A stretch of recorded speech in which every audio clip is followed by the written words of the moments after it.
1 қазан халықаралық қарттар күні құтты болсын. Аса құрметті ардагер апалар мен аталар, мерекелеріңіз құтты болсын. Қарттарымыз қазынамыз, төрімізден қарттарымыз кетпесін. Қарттарымызды сыйлап қадірлейік. Сіздердің жүріп өткен жолдарыңыз бізге үлгі. Қадірлі ата-ана, әжелер, бүгінгі күні біз сіздерді мерекелеріңізбен шын жүректен құттықтаймыз. Сіздерге зор денсаулық, ұзақ ғұмыр тілейміз. Мерекелеріңіз құтты болсын, ата-апа, көкіректен жыр төгілмей жатама.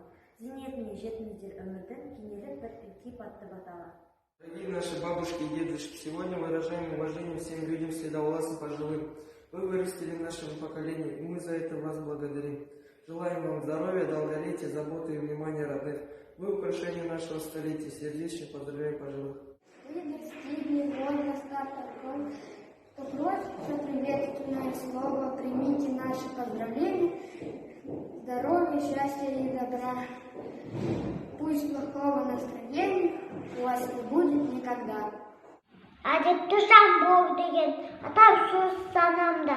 Жасы үлкенге жол берген, сәлем десіп қол берген.